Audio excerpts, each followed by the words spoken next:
You remember the smell, not just any smell, the exact smell of McDonald's fries in 1978. You could smell them from the parking lot, from the back seat of your dad's car as it turned into the lot. That thick, savory, almost meaty smell that made your mouth water before you even opened the door. That smell is gone now. If you grew up in the 1970s, you know exactly what I'm talking about. If you can still taste those fries, drop your city in the comments, because for the next 30 minutes, we're going back. We're going back to one Saturday in 1974. A Saturday of eating. The kind of Saturday that doesn't exist anymore. And if you stick around until the end, I'll tell you the exact moment everything changed. The one decision that made sure food would never taste like that again. But first, let's go back. It's Saturday morning, 8:30. Your dad's car pulls into the diner parking lot, and you can already see the neon open sign through the window. Red letters, some of them flickering. You walk in and the bell over the door rings. That little brass bell. The whole place smells like bacon grease and coffee. The kind of coffee that has been sitting on the burner since 5 in the morning, getting stronger every hour. Your dad sits at the counter, chrome stool with a red vinyl seat. You sit next to him. The waitress already knows his name. She has been working here since before you were born. She does not write down the order. She just nods and turns around. The counter is formica with a wood grain pattern. There is an ashtray every 3 seats. Most of them already have cigarette butts in them. Your dad leaves his wallet on the counter, brown leather. The edges are worn white. Behind the counter you can see the flat-top grill. A cook in a white paper hat is flipping eggs with a metal spatula. The sound is perfect, that sizzle. Butter and egg whites hitting hot steel. He is not following a recipe. He is not checking a timer. He is just cooking. The eggs come out. Too over easy for your dad. Scrambled for you. The plate is white ceramic, hot enough that you can barely touch the edge. The eggs are yellow. Real yellow. Not that pale color you get now. These are eggs from chickens that actually ate something other than industrial corn. The bacon is crisp. Thick cut. It does not snap into pieces when you pick it up. It bends a little, then breaks with resistance. The fat is white and the meat is dark red. You can taste the smoke. There is a side of hash browns, not the kind that come from a bag in a freezer. These were real potatoes 2 hours ago. Someone peeled them, cut them. The edges are crispy and brown. The inside is soft and buttery. There are black pepper flecks you can see. Your dad gets white toast. You get wheat. Both come with real butter, not spread. Butter. It melts into the bread, and you can see it soak through to the other side. The jelly is in a little glass jar with a metal lid. Grape. When you open it, there is a layer of sugar crystals on top. The coffee mug is thick ceramic. Your dad drinks his black. The waitress refills it without asking. She has already refilled it twice, and you have only been here 12 minutes. When you are done, your dad leaves a tip of $2 on a $12 check. Not because the service was exceptional, because the waitress remembered his name, because she has worked here for 19 years, because that is just what you did. You walk out. The bell rings again. The smell of that diner kitchen is all over your jacket. You will smell it in the car on the way home. The rest of Saturday is just beginning. 4 hours later, noon. You're in the back seat. Your mom is driving. Your little brother is next to you, kicking the back of the passenger seat. Your mom doesn't tell him to stop. She just reaches back and pats his knee. She pulls into the McDonald's drive-thru. 1974. This is still new. The drive-thru window has only been around for a few years. Most McDonald's don't even have them yet. This is exciting. This is the future. The speaker crackles. Your mom leans out the window and orders 2 Big Macs, a Filet-O-Fish, 3 orders of fries, 3 Cokes. The voice on the other end repeats it back. You can barely hear them over the static. You pull up to the window. A teenager in a paper hat hands your mom 2 paper bags. The bags are already translucent. The grease is soaking through. You can smell it immediately. That smell. That thick, savory, almost primal smell. Your mom hands you the fries, not to eat, to hold. The heat from the bag is coming through to your hands. The smell in the car is pure torture. You're driving home. Your mom looks at you in the rearview mirror. She smiles. She knows. "Take one," she says. "This is car fries. This is the cultural institution that every family had. The fries that don't make it home. The fries you eat in the car because they're right there. They're hot, and your mom finally gave you permission." You reach into the bag. The fries are thick, not shoestring, not the thin ones you get now. These are fries with substance, 1/4 inch thick. The outside is crispy, almost shatteringly crisp. When you bite down, there's actual resistance. Then the inside, hot, fluffy. The potato texture is real, but it's the taste that hits you. It's not just salt. It's not just potato. There's something else, something savory and rich and lingering. Something that tastes almost like meat, like the smell of a steakhouse. Your mouth doesn't stop tasting it. Even after you swallow, the flavor stays. Your little brother is already 3 fries in. Your mom takes one for herself. The 3 of you are eating McDonald's fries in a 1974 station wagon, driving home on a Saturday afternoon, and nobody is talking because the fries are that good. Even cold, they were good. If you left them in the bag for 20 minutes, they'd still be edible. They'd still have that flavor. Today's fries, if they get cold, they're inedible.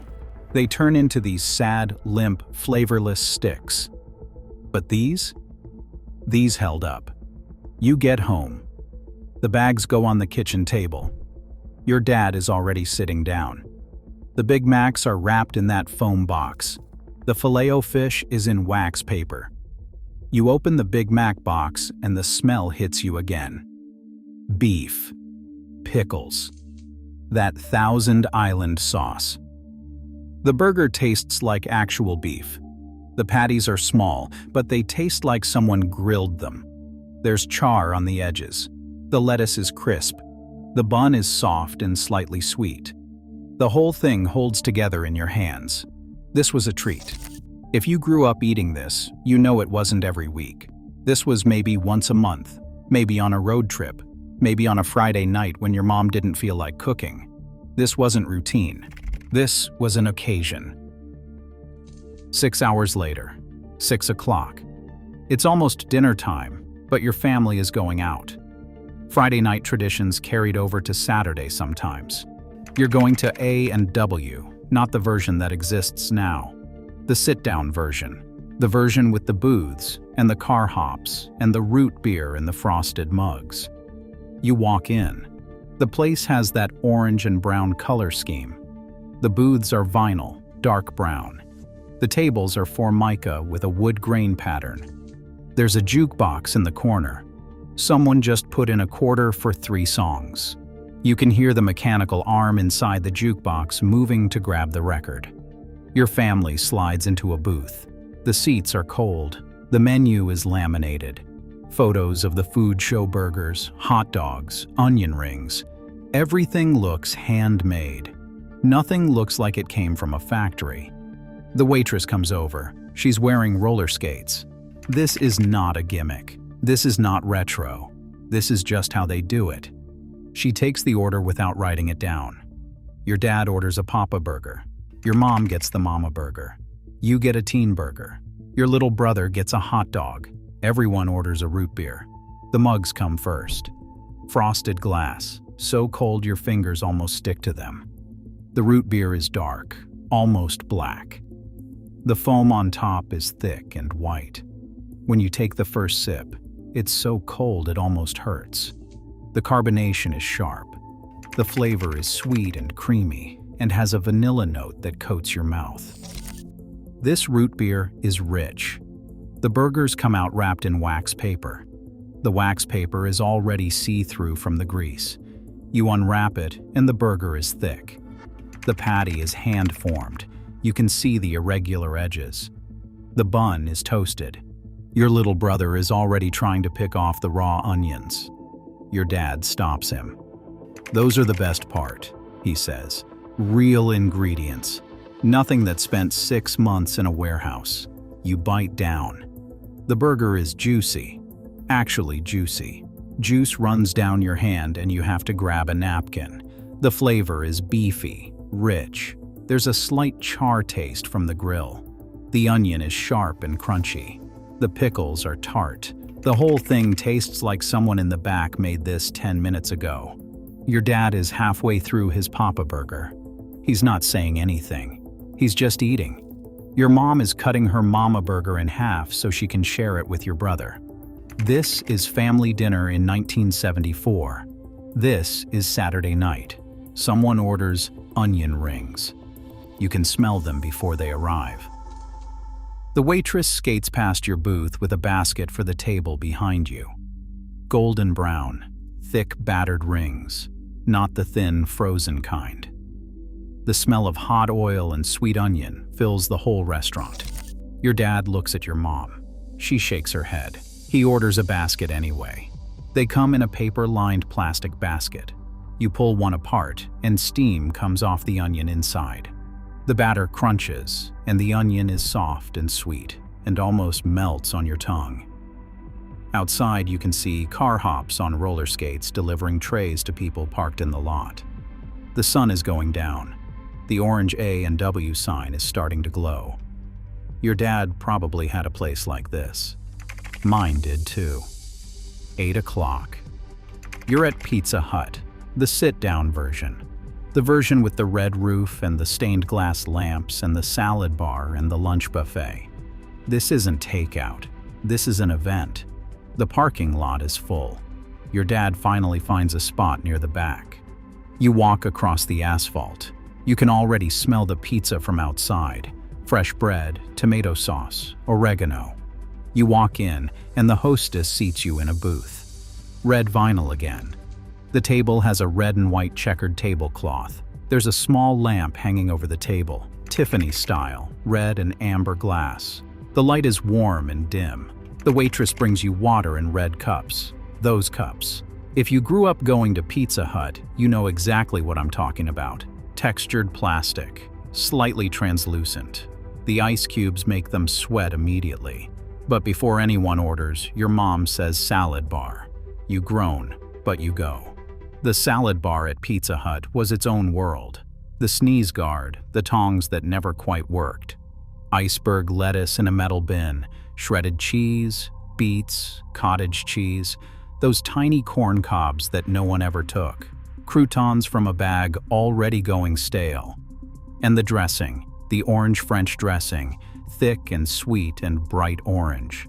You poured it on everything. It came out of a ladle and it dripped down the side of your plate. Your mom made you take 2 cherry tomatoes. You ate them first to get them out of the way. The salad was never the point.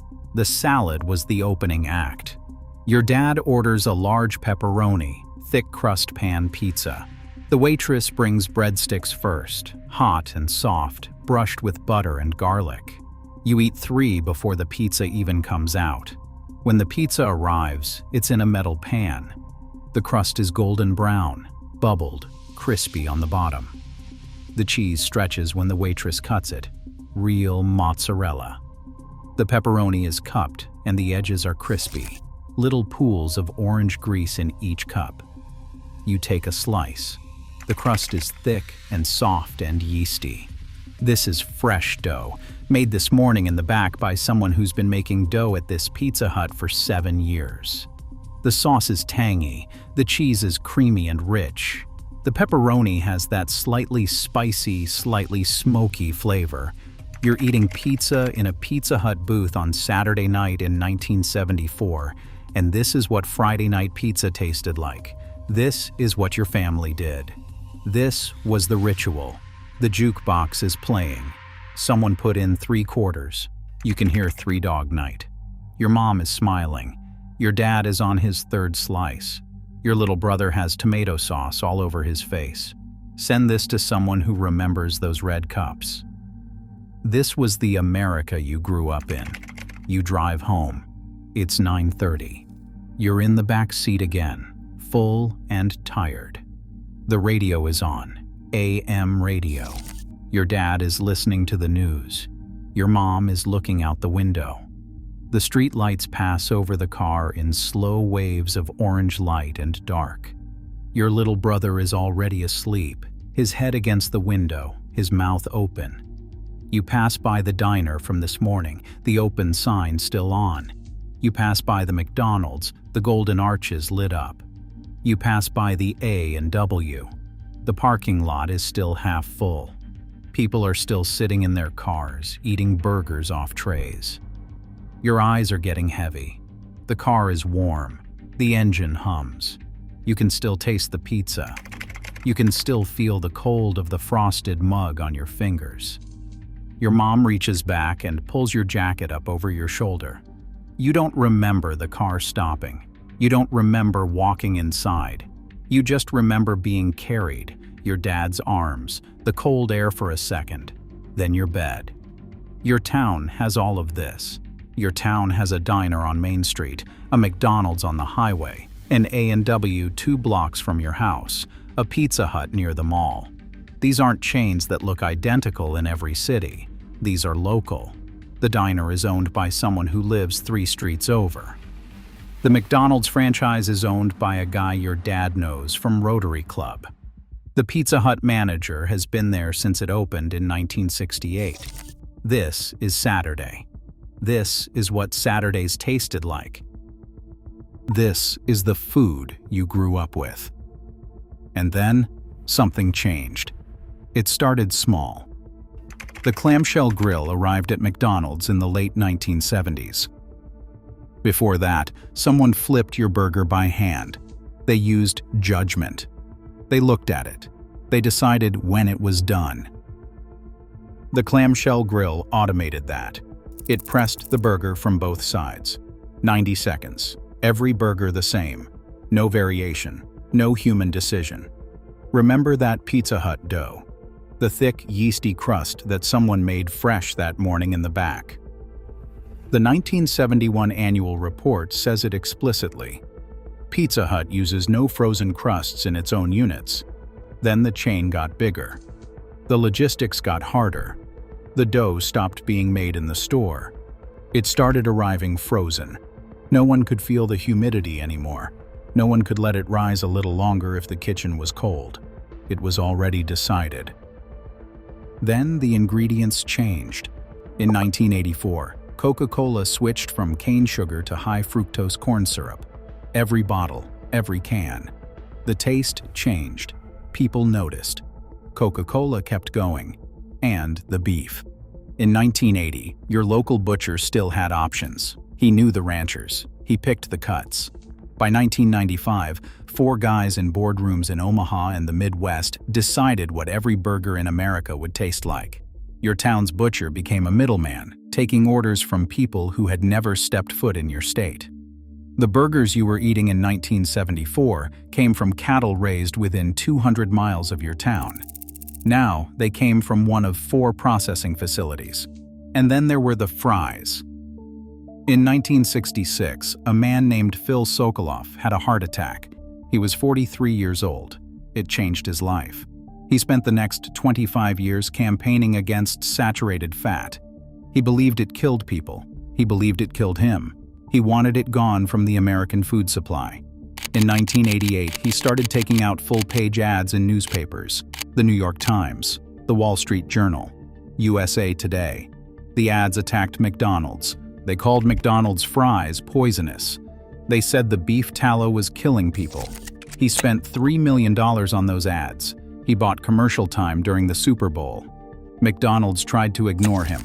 Then the pressure built. Other groups joined in. The American Heart Association, the Center for Science and the Public Interest. They all wanted McDonald's to switch.